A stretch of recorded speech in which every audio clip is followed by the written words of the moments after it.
Buenas tardes, bienvenidos a este espacio. En esta oportunidad voy a estar hablando sobre el descanso semanal y el tema también de vacación anual.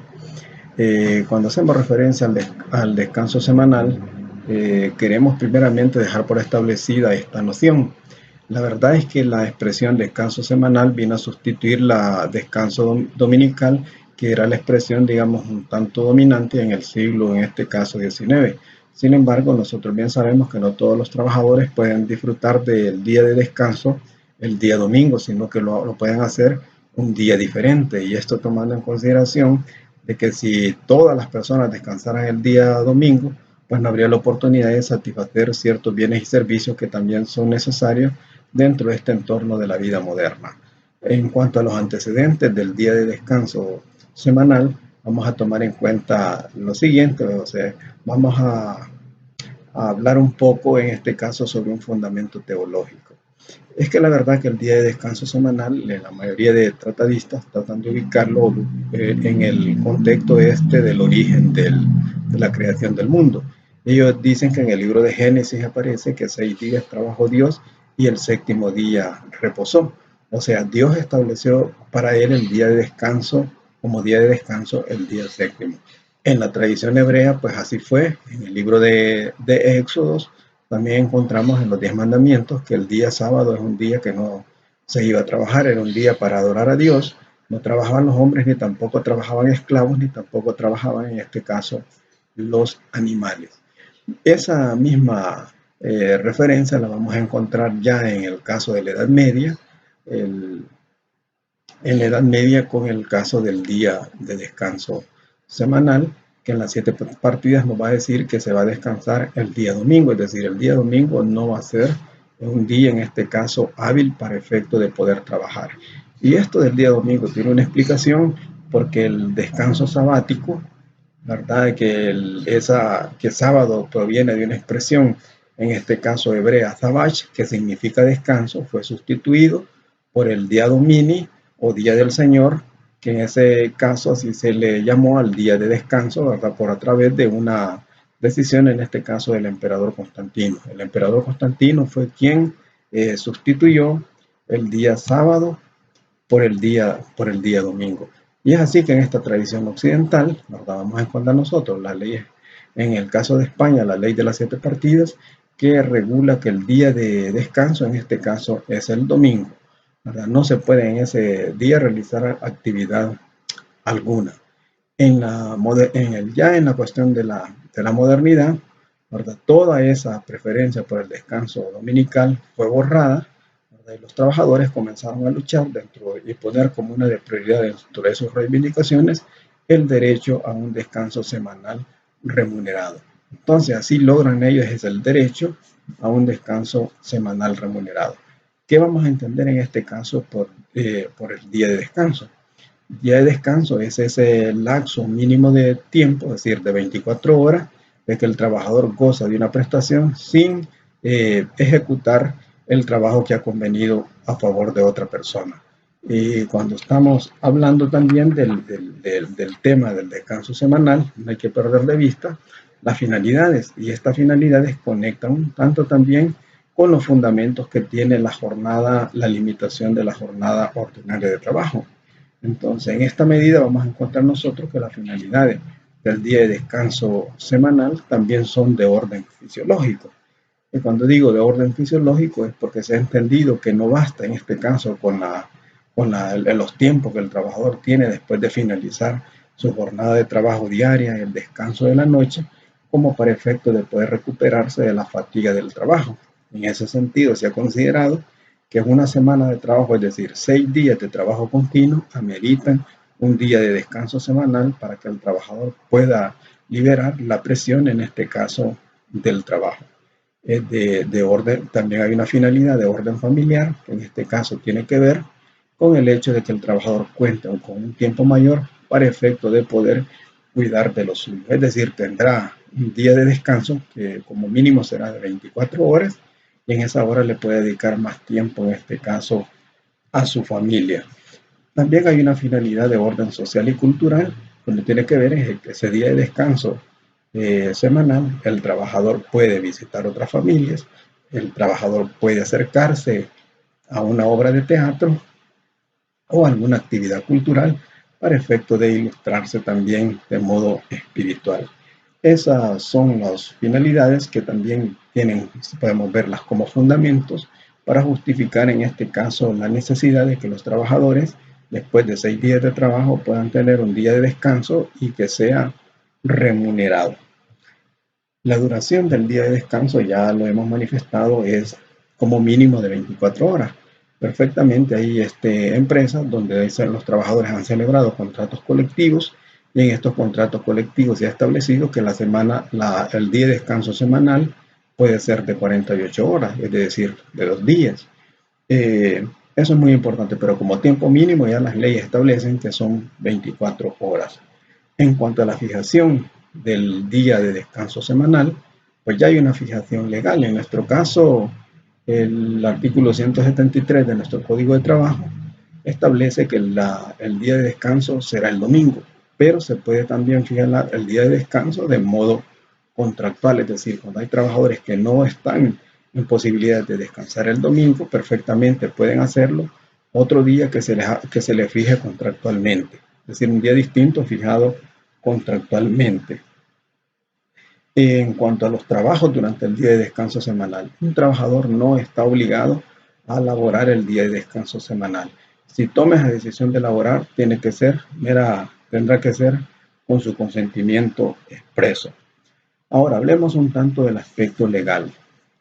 Como dije, el día de descanso semanal es un derecho, es una conquista de los trabajadores que se les dio un reconocimiento constitucional y también un reconocimiento a nivel de las leyes, en este caso secundarias.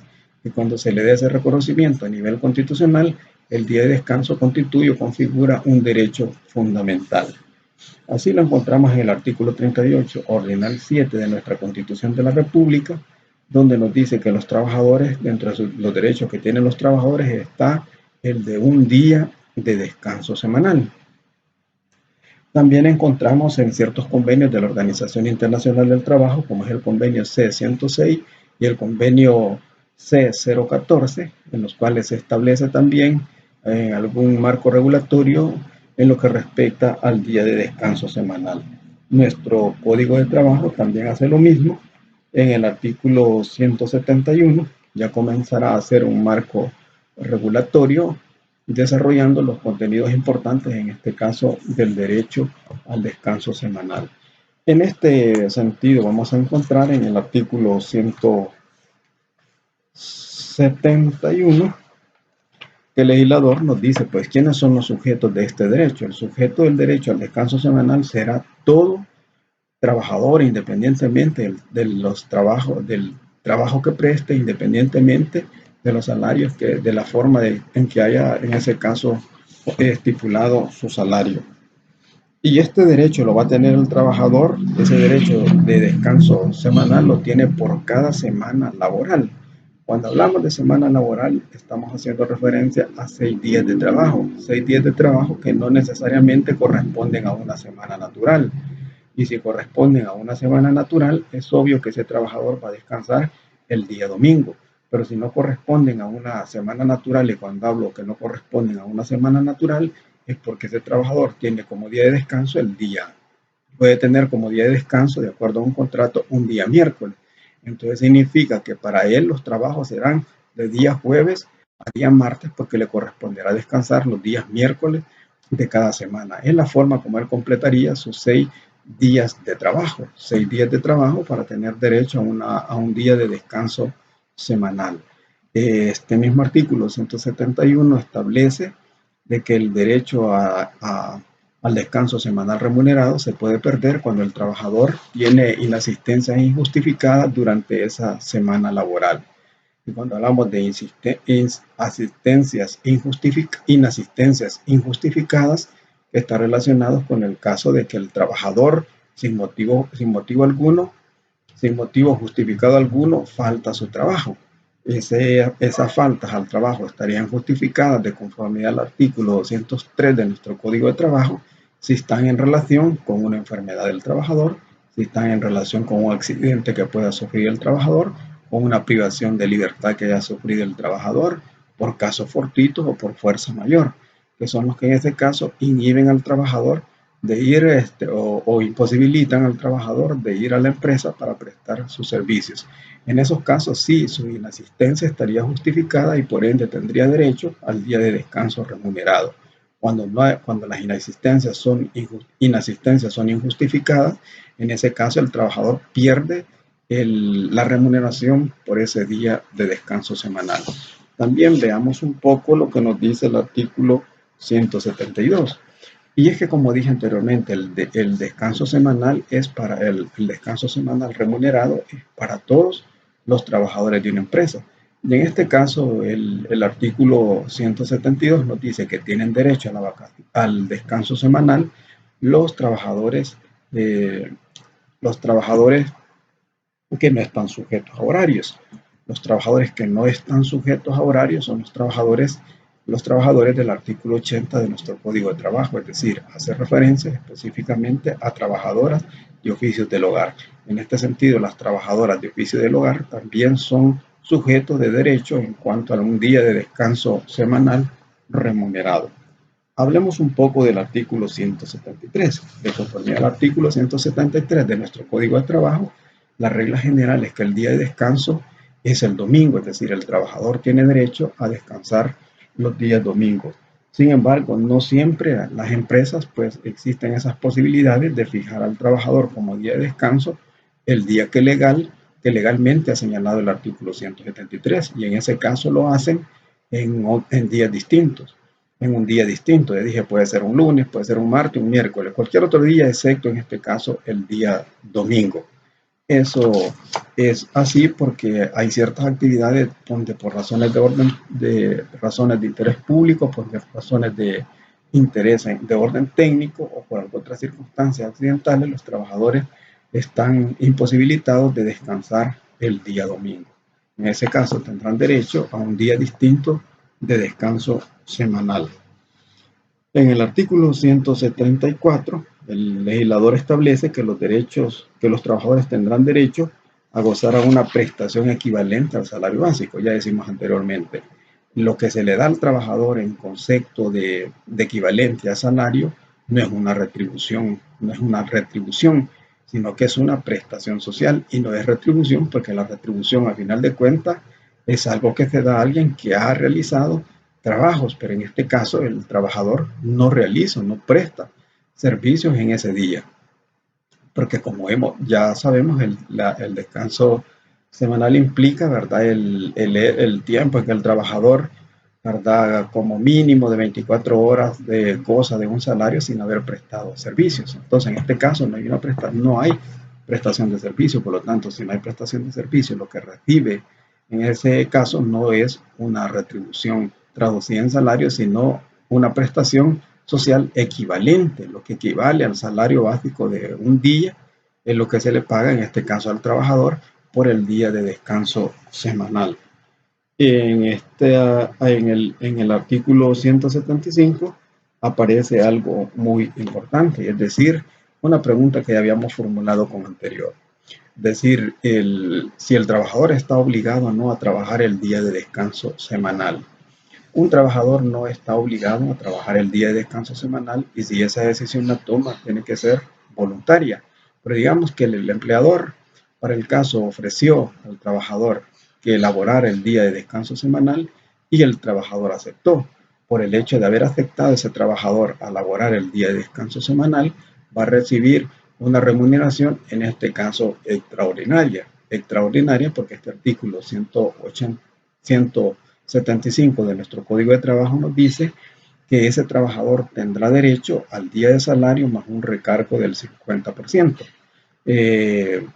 Si un trabajador devengara en X empresa un salario de $15 por día, si trabaja el día de descanso semanal, él estaría devengando un salario de $22.50, porque esos $15 habría que hacerles el recargo del 50%.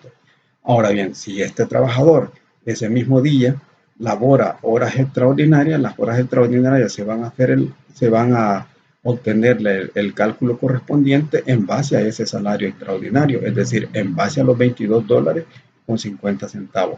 Entonces, si ese trabajador laborara una hora, Vamos a hacer los cálculos para que entendamos cuál sería el salario que recibiría ese trabajo, cuál sería el pago de la hora extraordinaria que recibiría ese trabajador. Como la jornada laboral de ese trabajador es de 8 horas, en este caso los 22.50 lo vamos a dividir entre 8 horas de trabajo y nos va a dar un salario por hora de $2.81.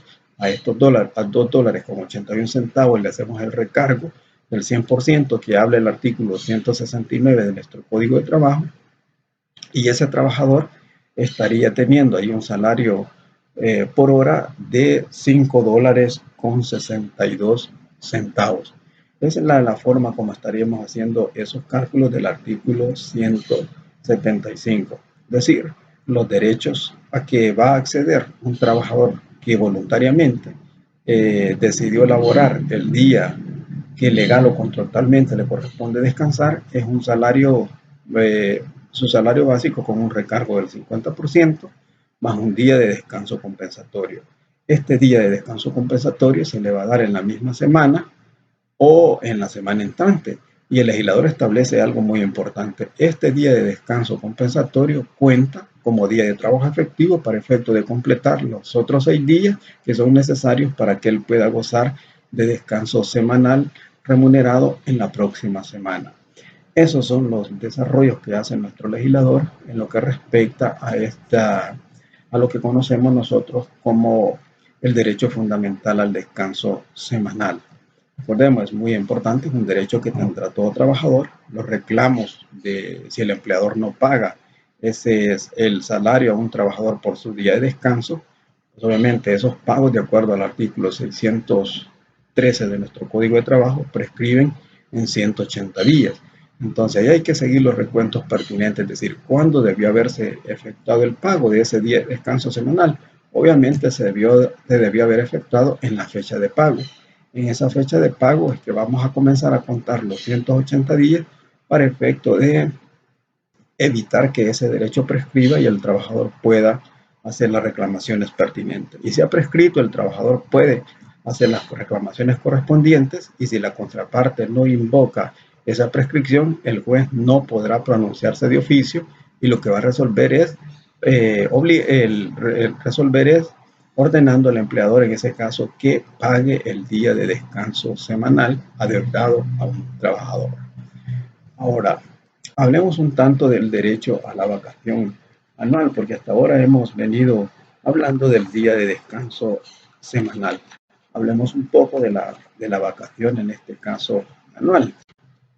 La vacación anual también sigue siendo un derecho fundamental que está recogida en nuestra Constitución de la República, también el artículo 38, ordinal 9.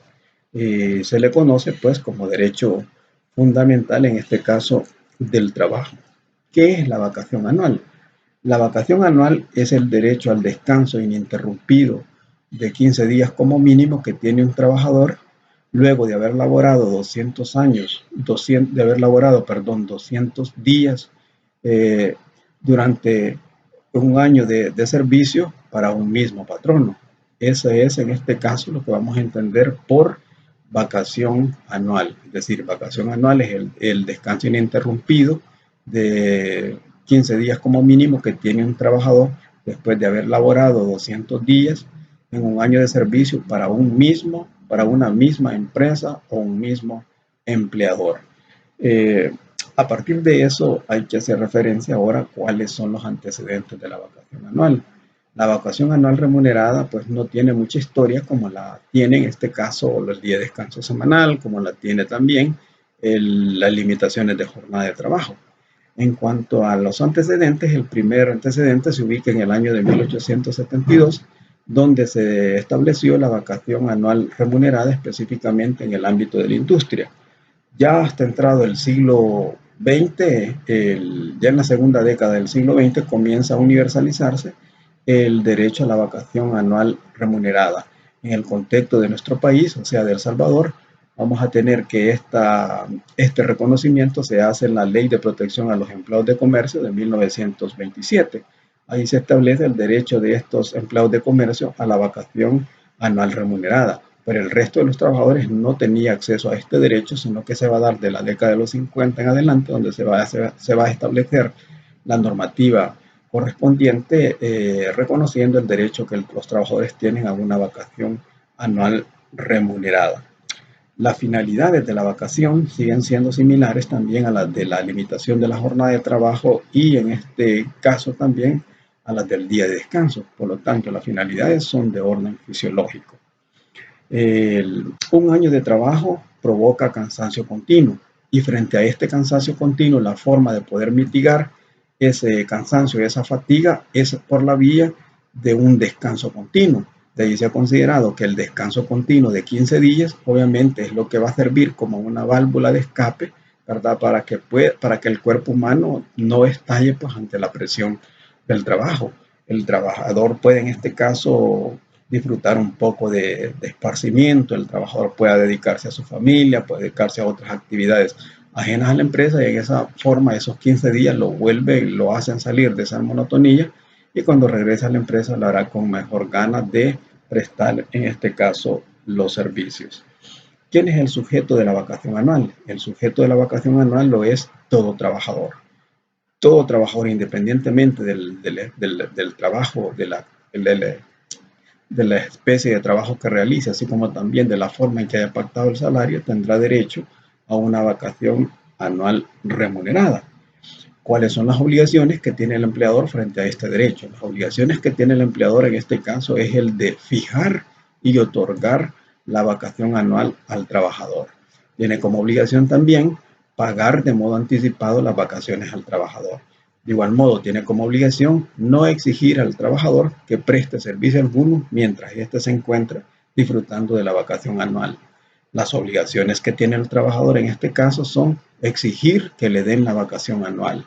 Otra obligación del trabajador es no compensar la vacación por dinero, es decir, el trabajador no puede cambiar las vacaciones por dinero y continuar trabajando en la empresa, porque esto desvirtuaría la finalidad de la vacación anual. Otra obligación que tiene el trabajador es la de retornar a la empresa una vez que haya finalizado su descanso semanal, anual. En cuanto a la forma de disfrutar de la vacación anual, pues esa disfrute la va a disfrutar de modo continuo y la otra cuestión es que no se pueden esas vacaciones compensar por dinero. ¿Cuáles son los requisitos que deben de concurrir para que un trabajador goce de la vacación anual? Los requisitos son que el trabajador haya laborado un mínimo de 200 días durante el año de servicio. El otro requisito es que ese trabajador haya laborado, ¿verdad?, un año o haya prestado un año de servicio para una misma empresa. Es decir, para aquellos trabajadores que laboran 6 meses en una empresa, andan laborando 6 meses a otra empresa, obviamente que esos no van a adquirir el derecho a la vacación anual remunerada. La duración mínima de la vacación anual remunerada en este caso es de 15 días.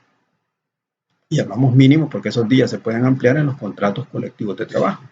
Así es que ahí podemos tener nosotros que puede ser, hay un acuerdo de que la vacación anual tenga una duración no necesariamente de 15 días, sino una duración de 21 días, por decir algo.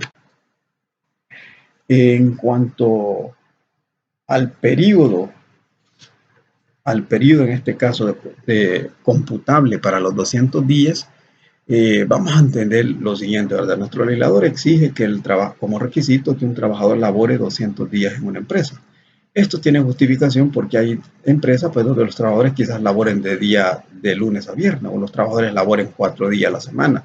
Obviamente que estos trabajadores en un año calendario, es decir, en un año de 365 días es posible, o un año de servicio, es posible que estos tengan como días trabajados menos días que otros y en este caso poder llegar a los 200 días que exige nuestro legislador. Hay legislaciones donde la exigencia es menor, por ejemplo, hay otros países de la región centroamericana de que los días son haber trabajado 150 días en un año de servicio, pues hacen hacer un derecho de vacación anual remunerada, pero en el caso nuestro pues son 200 días.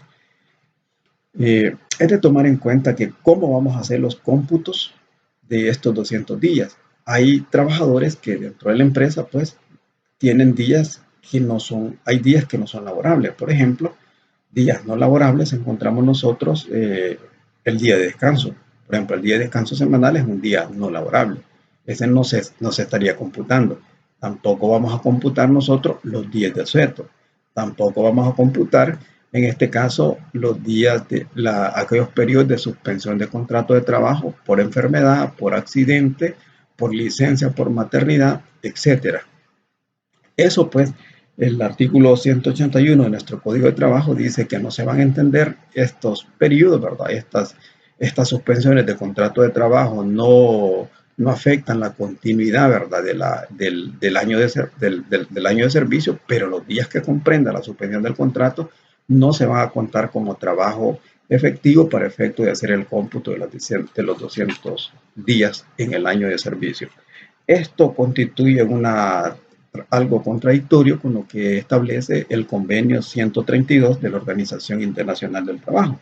En el convenio 132 de la Organización Internacional del Trabajo, nosotros encontramos en el artículo 5.4, de que ahí considera de que las ausencias por maternidad, las ausencias por enfermedad o por accidente deben ser contadas como parte del periodo de servicio. Por nuestra legislación hemos dicho los días que comprenda esa licencia de maternidad, los días que comprenda, en este caso suspensiones por enfermedad, no van a computarse como días trabajados para efecto de los 200 días. Eso es un tanto injusto, digamos, porque pueden haber trabajadores que tengan enfermedades graves y esas enfermedades graves los haga, por ejemplo, estar ausentes de una empresa unos 4 o 5 meses. Entonces, esos trabajadores, aplicando pues el artículo 181 de nuestro Código de Trabajo, no tendrían derecho porque, es decir, esos días no van a computarse para efecto de los días que se exige en un año de servicio. Eso es muy importante tenerlo en este caso en consideración. Otra cuestión que puede resultar problemática en nuestro contexto es qué pasa pues si la fijación de la vacación anual en este caso coincide con una licencia por accidente o coincide con una licencia por maternidad.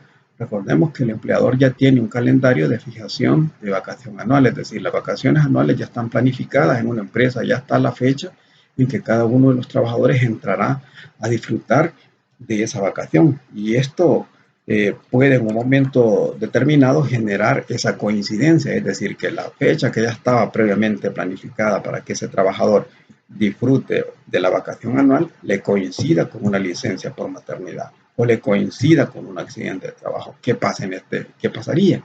¿Disfrutaría materialmente el trabajador de esos 15 días de vacación anual o los perdería por el hecho de esa coincidencia? Hay algunos que sostienen de que el trabajador en ese caso lo perdería porque la empresa ya en base a la calendarización de vacaciones que ha planificado o que le llamamos calendario planificado de vacaciones, ya estaban fijadas y si estas no se da disfruto al trabajador, pues no es una cuestión que le podamos imputar al empleador. Esa es una forma de ver el problema.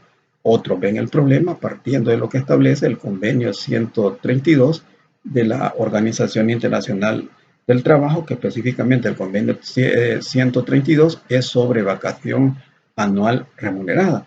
Y el artículo 6.2 de este convenio nos dice que los periodos de enfermedad o de accidente no pueden considerarse parte integrante de las vacaciones.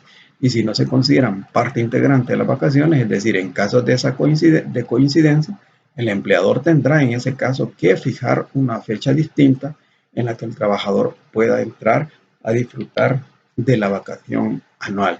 Digamos, son problemas que pueden aparecer y hay que acudir en este caso al derecho internacional. Recordemos que de conformidad al artículo 144 de nuestra Constitución de la República, todos estos tratados o convenios que ha ratificado El Salvador, pues son parte de la legislación interna y por tanto están obligados a que se apliquen a que se apliquen para resolver estos problemas que pueden ocurrir ya en la vida práctica. Hablemos ahora un tanto del orden jurídico en lo que respecta a la vacación anual remunerada.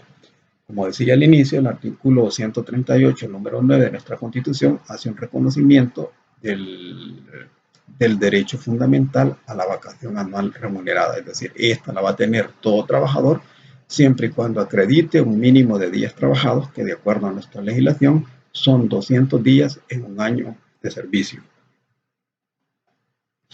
Vayamos también a hacer referencia al caso de nuestra legislación, que nos dice el artículo 177 con relación a la vacación anual remunerada.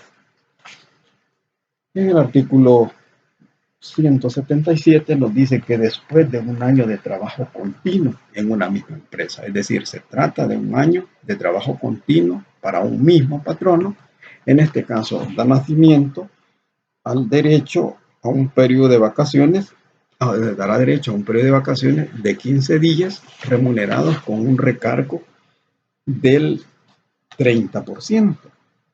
El 30%, es decir, en ese caso, el trabajador, si tiene un salario de de $500 quincenales, a eso hay que hacerles el recargo del 30%. Y en ese recargo del 30% vamos a tener que el salario de lo que va a recibir, ese trabajador en concepto de vacación anual remunerada serían $650. Es decir, partiendo del hecho de que un trabajador que labora en una empresa, ¿verdad?, ha laborado por una empresa un año de servicio y ahí ha acreditado 200 días trabajados y su salario de 15 días es de $500, entonces estos $500 se les va a hacer el recargo del 30%. Y ese recargo del 30% nos diría que el trabajador va a devengar en concepto de vacación anual remunerada un salario de $650, es lo que se le debe pagar a ese trabajador que tiene ese salario básico por 15 días. Eso es muy importante dejarlo por establecido en cuanto al derecho que le correspondía. Y ese será el derecho que tiene ese trabajador siempre y cuando no esté obligado el empleador a pagarle alojamiento ni a pagarle en este caso alimentación, porque si el empleador se compromete a pagar alojamiento y alimentación, si estos beneficios se suspenden durante la vacación, el empleador está obligado también a recargar la vacación con otro porcentaje más, como es 0.25 por cada 0.25 por alimentación y 0.25 en este caso por alojamiento. Eso es muy importante tenerlo en cuenta en lo que respecta a ese artículo. Ahora, en el caso del artículo 178 nos dice los días de asueto y descanso, y de descanso semanal que quedaren comprendidos en el periodo de vacaciones no prolongan la duración de las vacaciones, es decir, un día de descanso semanal y por ahí aparecieron 2 días o 3 días de descanso por día, 3 días de asueto. Esto obviamente no va a prolongar la duración de la jornada, pero el legislador dice que nunca una vacación va a iniciar el día de descanso semanal ni puede iniciar también en días de asueto. Eso es muy importante, pero si quedan comprendidos dentro del periodo de la vacación, estas no van a prolongar la duración de la vacación anual. En el caso del artículo 179 nos dice cuáles los años de trabajo continuo se contarán a partir de la fecha que el trabajador comenzó a prestar. Es decir, en este caso hablamos del año de prestación de servicio. No hablamos de un año calendario porque son raros los trabajadores que quizás ingresaron a laborar a una empresa el día 2 de enero. Hay que entender que el día 2 de enero del año siguiente les van a hacer el derecho. Pero hay trabajadores que puedan haber ingresado el día 2 de abril y si ingresaron el día 2 de abril laborar en una empresa implica que el día 2 de abril del año siguiente, allí les nace el derecho a la vacación, en este caso adquieren el derecho a una vacación anual remunerada. Por lo tanto, la forma de hacer los conteos correspondientes será el año de servicio. El año de servicio es la fecha o la época en que el trabajador ingresó a laborar a la empresa. En lo que respecta al artículo 180 nos dice que todo trabajador para que tenga derecho a la vacación anual remunerada debe de haber acreditado como un mínimo 200 días trabajados. Debe tener 200 días trabajados.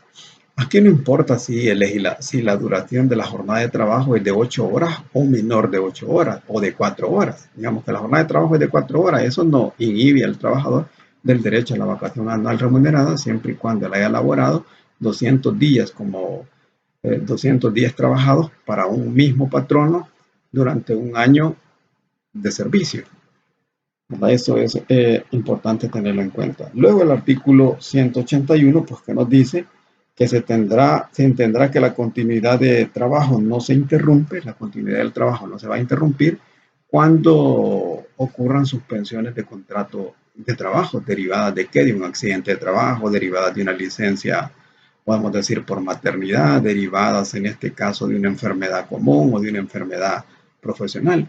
En esos casos, pues, no se va a interrumpir la continuidad, pero esos periodos, ya hemos dicho, de acuerdo a nuestra legislación, no se van a contar como días de trabajo para efecto de los 200 días, lo cual es contradictorio, como dije, al convenio 132 de la Organización Internacional del Trabajo, que es un convenio sobre vacación anual remunerada. En el caso del artículo 182, nuestro legislador nos dice cuál es la forma en que se va a hacer los cálculos de la remuneración de la vacación. El artículo 182 establece, ¿verdad?, que el patrono debe señalar la época, ¿no? El patrono debe señalar la época. Es decir, en el caso del artículo 182 de nuestro Código de Trabajo tenemos dos conceptos muy importantes, que es el concepto de la fijación, el concepto de la notificación de las vacaciones. El concepto de la fijación es que es al patrón, es al empleador, perdón, a quien le corresponde fijar la época en que el trabajador va a entrar a gozar de la vacación. Generalmente las empresas tienen un calendario de planificación de vacación anual y por ahí está fijada las fechas en que cada trabajador entrará a disfrutar de la vacación. Ahora, como todos nosotros sabemos, si un trabajador cumple su año de ingreso laboral a una empresa el día 2 de abril de 2019, por decir, al día 2 de abril de 2020 a ese trabajador le nace el derecho. Le nace el derecho, pero no el periodo de entrar a disfrutar de las vacaciones, porque la época o la fecha en que él va a entrar a disfrutar de la vacación anual, esta se la va a fijar el empleador. Se justifica que la fije el empleador porque el empleador obviamente ya tiene una organización empresarial, a él le corresponde organizar el trabajo, así como también las distribuciones de los tiempos. Entonces, por lo tanto, ahí es donde él fija, de acuerdo a ese calendario de planificación de vacaciones, ya ha fijado una fecha. La notificación. Al trabajador se le va a notificar la época en que va a entrar a disfrutar de la vacación con 30 días de anticipación, porque también el trabajador dentro de esa planificación de vacación anual se le debe de tomar en cuenta, ya que la vacación anual puede ser que lo ocupe para efectos de poder viajar hacia otros países o visitar familiares, y entonces él ya se va de antemano planificando que en qué fechas pues es que va a hacer esas visitas o que va a hacer los viajes correspondientes. Por eso es importante que la notificación se la haga el empleador 30 días antes de la época en que él va a entrar a disfrutar de la vacación. Ahora, para que el empleador fije las épocas en que un trabajador entrará a gozar de la vacación anual, el inciso segundo del artículo 182 establece determinadas reglas y nos dice que si una empresa tiene, ¿verdad?, menos de 100 trabajadores, el plazo que tendrá el empleador para fijar la época en que van a entrar a gozar de las vacaciones serán de 4 meses. De igual modo, si en el caso de los números de trabajadores de la empresa excede de los 100 trabajadores, el empleador tendrá un plazo de 6 meses para poder fijar en ese caso la época en que va a entrar a disfrutar la vacación anual remunerada. Es decir, ambos plazos contados a partir de la época en que el trabajador complete el año de servicio. Si el trabajador completó el año de servicio el día 2 de abril del año 2020, como dije anteriormente, si la empresa tiene menos de 100 trabajadores, el empleador tendrá un plazo de 4 meses para fijar la vacación, pero resulta que la vacación debe quedar comprendida dentro de esos 4 meses. Por lo tanto, el empleador tendrá un plazo de 3 meses y medio para fijar la vacación. Igual, si en esa empresa tiene más de 100 trabajadores, el empleador tendrá como plazo 5 meses y medio, ya que la vacación debe quedar comprendida dentro de esos 5 meses.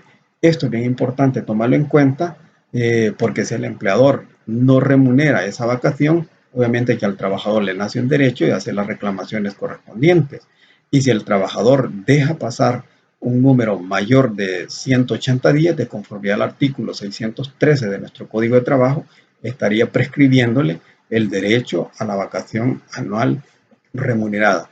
Por lo tanto, si nosotros vamos a hacer los conteos correspondientes para efecto de medir el tiempo de la prescripción, hay que tomar en cuenta la fecha en que el trabajador debió entrar a gozar de la vacación, no la fecha, no a partir de la fecha en que el trabajador le nació el derecho, porque todavía la vacación estaba sujeta a la fijación que hiciera el empleador. Es decir, los tiempos se van a contar a partir de la fijación. Es decir, si era una empresa que tenía menos de 100 trabajadores, nosotros vamos a entender que después que nació el derecho a la vacación hay que contar 3 meses y medio, y llegado a esos 3 meses y medio comenzar a contar los 180 días para llegar en este caso a ver si ese derecho aún no le ha prescrito a un trabajador. Esas reglas del artículo 182 son de mucha utilidad práctica y también muy conectadas con el tema de la prescripción de derechos laborales. En el caso del artículo 183 de nuestro Código de Trabajo, establece las reglas que nos van a servir a nosotros para hacer los cálculos de la remuneración de lo que le corresponde a un trabajador en concepto de vacación anual remunerada. Ahora, si el salario pactado en la empresa es por unidad de tiempo, nosotros no tenemos ningún inconveniente, ¿no? Porque si el salario se pacta por hora, nosotros sabemos que ese salario por hora lo multiplicamos por las 8 horas de la jornada de trabajo y nos va a dar X salario, ¿verdad? Si un trabajador devenga $2 la hora, lo multiplicamos por 8 horas, que es la duración de la jornada ordinaria de trabajo, y vamos a obtener un salario de $16 por día.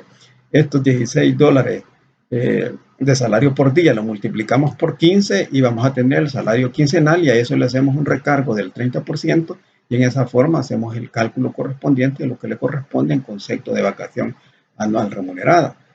Pero cuando vuelvo a mencionar, es cuando el salario se ha pactado por unidad de tiempo, es decir, lo pactamos por hora, lo pactamos por día, lo pactamos por semana, lo pactamos por mes o lo pactamos de forma mensual.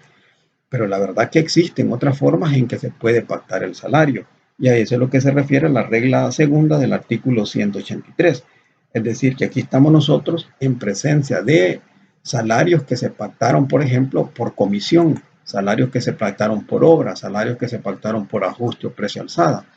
En estos casos, el legislador dice que la forma de obtener el salario básico por día va a ser la siguiente. Es decir, nosotros vamos a sumar los salarios de los 6 meses anteriores a la época en que el trabajador, en que al trabajador se le deba de pagar la vacación anual remunerada, que todos sabemos que la vacación anual remunerada se le paga de modo anticipado.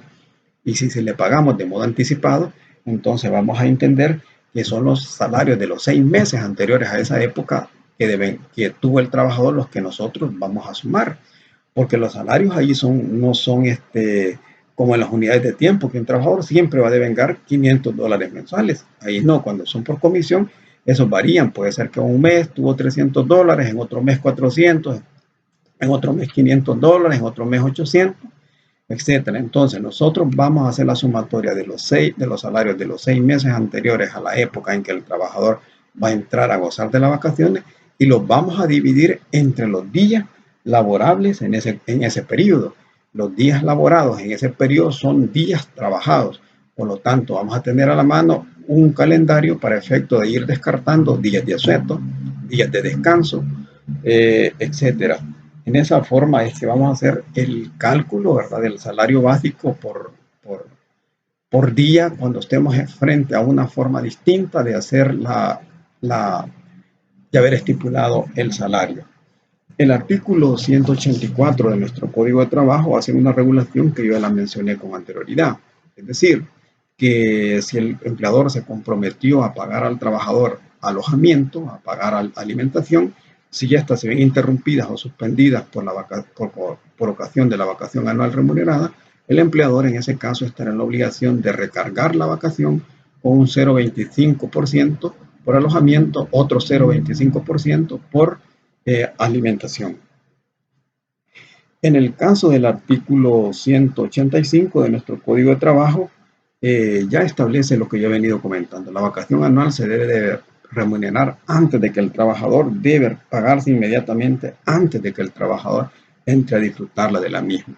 Si un trabajador va a entrar a disfrutar de la vacación, por ejemplo, un día martes, ya desde el día lunes en la tarde tiene el empleador que haberle pagado la vacación anual al trabajador, porque el legislador dice se paga de modo anticipado para que el trabajador pueda, en ese caso, viajar o hacer las otras cuestiones que yo mencioné anteriormente, ¿verdad? Es decir, visitar familiares o algún otro compromiso que el trabajador piense realizar en ese tiempo de la vacación anual. En el caso del artículo 186 es una disposición derogada, una disposición un tanto injusta que nos decía que si habían tantas faltas en el trabajo, el trabajador perdía el derecho a la vacación anual remunerada cuando ya había establecido tiempos mínimos para efecto de que el trabajador adquiriera el derecho a la vacación anual. Es decir, como es la obligación de elaborar un mínimo de 200 días para una misma empresa y de esa forma adquirir el derecho a la vacación anual remunerada. El artículo 187 de nuestro Código de Trabajo contiene algo que me parece a mí importante, ¿no? Y digo importante en el caso del artículo 187 porque aquí tiene que ver en este caso, con lo siguiente, ¿no? Cuando la relación de trabajo termina con responsabilidad patronal, es decir, el empleador despidió a un trabajador, es decir, el trabajador ingresó a laborar a la empresa el día 2 de junio del año 2019 y el empleador viene y lo despide al trabajador 3 meses después de haber ingresado a laborar. En ese caso, pues es una persona que no completó el año de servicio, pero como el despido en este caso es injustificado, es decir, ese contrato termina con responsabilidad patronal, el empleador está obligado a pagar la vacación proporcional a ese trabajador. Le va a pagar una vacación proporcional al año de servicio. ¿Qué significa esto de proporcional al año de servicio? Partamos del ejemplo que ya hemos venido mencionando con anterioridad. Ese trabajador a que me hago referencia, que ingresó a laborar el día 2 de abril del año 2019, a razón de un salario de $500 mensuales y que solamente trabajó en ese caso 3 meses, vamos a sacar la proporcionalidad de lo que le correspondería. Hemos dicho, ese trabajador que tenía un salario de $500 más el recargo del 30%, hemos dicho que le hacía un salario de $650. Estos $650 los vamos a multiplicar por los días trabajados. Los días trabajados en esos 3 meses, perdón. ¿Por qué le hemos dicho solo trabajó 3 meses y fue despedido? Digamos que obtuvimos un número de días ahí en los que elaboró 91 días. Al hacer esta multiplicación de los $650 por los 91 días, eso nos va a dar un resultado. Y ese resultado que nos dé de esa multiplicación, ¿verdad? Que en este caso sería 59.150, lo vamos a dividir entre 365 días del año, porque nosotros estamos sacando la proporción de lo que le corresponde al trabajador por un año de servicio, haber trabajado un año de servicio para una misma empresa, un año de trabajo para una misma empresa. Y sabemos que el año está compuesto por 365 días. Al dividirlo, ¿verdad? Al hacer la multiplicación de los $650, que es lo que se le pagaría en ese año en concepto de vacación por ese año de servicio, por los 91 días que elaboró, hemos dicho, nos va a dar 59.150. Este 59.150 lo dividimos entre 365 días del año y obtenemos una proporción de $162 con .05 centavos. Eso es lo que devenga el trabajador.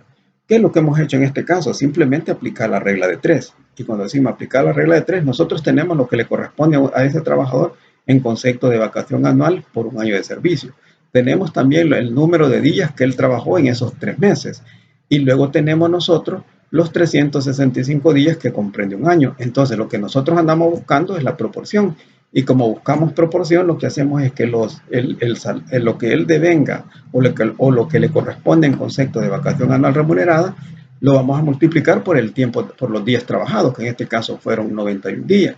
Luego el resultado de esto lo dividimos entre los 365 días y así encontramos X. Y X en este caso sería la proporción que nosotros andamos buscando. Y esa proporción es la de $162 con .05 centavos. Eso le correspondería a ese trabajador en concepto de vacación anual, de lo que le correspondería, perdón, en concepto de vacación proporcional. hacemos referencia a esto en el caso de que la relación de trabajo finalice pues por una terminación de contrato con responsabilidad patronal. Es decir, esto que establece el artículo 187 de nuestro Código de Trabajo es una sanción de política legislativa. Es decir, un mensaje que se le manda al empleador para que no esté despidiendo de modo injustificado a trabajadores. Porque esto de la vacación proporcional pues no tiene ninguna explicación a partir de las finalidades de la vacación anual remunerada. Como hemos dicho, una finalidad de la vacación anual remunerada es de orden fisiológico, es decir, que un año de trabajo provoca un cansancio continuo y que frente a ese cansancio continuo amerita pues una vacación anual de 15 días y después retornar a la empresa. Y en este caso, ese trabajador, como está despedido, no va a retornar nunca más a la empresa. Por lo tanto, ahí estamos haciendo referencia de que más es una sanción de política legislativa, que en este caso entenderlo como aparte pues, de un derecho que tenga el trabajador cuando hablamos nosotros de vacación anual proporcional. El derecho a la vacación es el derecho a la vacación anual remunerada, pero no esto de vacación proporcional. Esto de la vacación proporcional es más una sanción de política legislativa que el legislador ha establecido para esos empleadores abusivos que piden a trabajadores de modo arbitrario.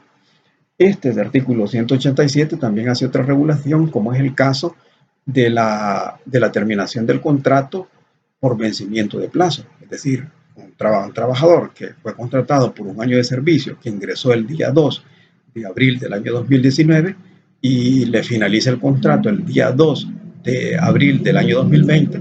Obviamente, si este trabajador acreditó 200 días, como mínimo 200 días trabajados, tiene derecho a la vacación anual y en este caso el empleador se la debe de pagar, aunque ahí el trabajador no vuelva a la empresa, pero en este caso eso se debe a una terminación de contrato, es un derecho que le nació y que por lo tanto tiene que hacerse efectivo porque se trata del pago de una vacación anual total. Es decir, si ese trabajador contratado a plazo tuviera el salario de los $500 quincenales, tendría que pagarle al empleador en concepto de vacación anual remunerada $600 con 50 centavos. En el caso del artículo 188, el legislador secundario lo que está siguiendo es lo que ya la Constitución prescribe. La Constitución prescribe de que la vacación anual no puede, en este caso, compensarse, es decir, no puede cambiarse por dinero. Tampoco la vacación anual puede acumularse, así como tampoco la vacación anual puede fraccionarse, es decir, no puede, está prohibido por ley, es decir, que un trabajador se ponga de acuerdo con el empleador y cambie sus vacaciones por dinero para que el trabajador, en ese caso, continúe laborando, es decir, cobra su vacación y sigue trabajando por otro salario. Eso desvirtúa, en este caso, la finalidad de la vacación anual remunerada. Por lo tanto, eso está prohibido en el contexto de nuestra legislación. Así como también está prohibido acumular las vacaciones. Es decir, se le puede ocurrir a un trabajador, mire, voy a acumular mis vacaciones en 3 anualidades para que después yo tenga una vacación de 45 días y así me voy a trabajar un mes hacia otro país. Es decir, eso no es posible. Tampoco es posible el caso de fraccionamiento de la vacación anual, fraccionar la vacación anual remunerada. Es decir, mire, denme 5 días en abril y me da otros 5 días ahí en mayo y me da los otros 5 días pues, es decir, esos fraccionamientos están prohibidos en este caso por el legislador. Recordemos que esos pueden ser muchas veces de conveniencia para el trabajador, porque el trabajador va a tomar esos días cuando los necesite. Pero la verdad que, si bien es cierto, tienen cierta utilidad en la cuestión práctica, pero es decir, es una cuestión que está prohibida en el contexto de las normativas, es decir, que en la vida real esto suceda, pues son actuaciones que se dan, pero se estarían dando en violación a lo que ya establece la normativa de trabajo. En el artículo 189 está reconocido algo que les quiero hacer mención. Es decir, el legislador ha reconocido de que esta prohibición de fraccionamiento de las vacaciones puede hacerse de modo excepcional. Y se puede hacer de modo excepcional, de acuerdo al artículo 189, cuando el patrono y los trabajadores lleguen a ese consentimiento. Es decir, ellos específicamente han hecho ese consentimiento de que van a fraccionar la vacación anual. Pero estos fraccionamientos, dice el legislador, que si es en 2 periodos, cada periodo no puede ser inferior de 10 días. Es decir, en ese caso tendríamos que 10 días tendría que darle en un periodo y 10 días en otro periodo. En ese caso, si una vacación anual se fracciona en 2 periodos, el trabajador va a gozar de 20 días de vacación anual. De igual manera, si se fracciona en 3 periodos, Cada periodo no puede ser mínimo, en este caso, de 7 días, de modo que ese trabajador tendría una vacación anual de 21 días. Yo creo que en ese contexto el empleador pues difícilmente va a querer aceptar fraccionamientos de vacaciones porque saldría perjudicado. El eje que le correspondería en ese caso hacer pagos de mayor días en concepto de vacación anual remunerada. También el mismo artículo 189 abre la posibilidad de que el empleador pueda, en la empresa pueden haber disfrutes colectivos de vacaciones, independientemente si en ese caso un trabajador adquirió o no el derecho a la vacación anual porque él ingresó con posterioridad a la que han ingresado otros trabajadores. Entonces en ese sentido entraría pues a hacer disfrutes colectivos, es decir, un empleador que diga, bueno, vamos a cerrar la empresa por 15 días, nos vamos a ir de viaje para Costa Rica o nos vamos a ir de viaje a otro país. Entonces, en ese caso, esos trabajadores se verían beneficiados por ese disfrute colectivo, pero entendemos, la vacación habría que pagársela de modo total, es decir, lo que le corresponde por los 15 días. Entonces, son posibilidades que el legislador sigue abriendo y me parece que eso puede generar cierta convivencia entre empleador y trabajador. Otro punto que yo voy a hacer mención para efecto de cerrar el tema de la vacación anual remunerada está conectada con el caso de que la vacación anual remunerada es, si la vamos a exigir nosotros, el pago total de esta vacación anual remunerada es un derecho autónomo, configura un derecho autónomo. Volvamos al caso del artículo 187. El empleador decide despedir a un trabajador de modo injustificado. Volviendo al caso del trabajador que yo vengo comentando. Un trabajador ingresa a laborar a la empresa el día 2 de abril del año 2019. El empleador decide despedir a este trabajador por hacer referencia el día 30 de junio del año 2020. El empleador, en ese caso, al trabajador le nació el derecho el día 2 de abril del año 2020. El empleador no le pagó la vacación, ¿verdad? No le paga la vacación y lejos de eso termina despidiéndolo a este trabajador, por decir algo, 2 meses después. Entonces, ¿qué implicaría en este caso cómo operarían en este caso las presunciones del artículo 414 de nuestro Código de Trabajo? Porque aquí tenemos nosotros el ejemplo típico, ¿verdad? No se ha pagado una vacación anual total y también tenemos, como hay despido de ese trabajador, también tenemos una vacación proporcional. Entonces, a la hora de hacer las reclamaciones del trabajador de indemnización por tiempo de servicio, entonces vamos a entender nosotros que este trabajador, a la hora de hacer la reclamación ante el juez de trabajo, tiene que decir que el empleador le adeuda una indemnización por tiempo de servicio, que el empleador le adeuda vacaciones proporcionales, que el empleador le adeuda o debe ser condenado el empleador a pagar vacación anual proporcional, así como también debe el empleador ser condenado a pagar vacación anual completa. Y vacación anual completa porque esta fue desde el periodo del 2 de abril del año 2019 al día 2 de abril del año 2020. Entonces ahí esta vacación anual completa se configura en un derecho autónomo. Y en tanto que se configura en un derecho autónomo, la misma jurisprudencia de la Sala de lo Civil ha establecido que ahí no va a operar el caso de la presunción del artículo 414 de nuestro Código de Trabajo, porque esa presunción es para efecto de establecer en sí de que el despido de que fue objeto ese trabajador es un despido injustificado, siempre y cuando el trabajador haya presentado la demanda dentro de los 15 días, siempre y cuando el trabajador se le haya ofrecido una conciliación y el trabajador haya hecho las admisiones correspondientes.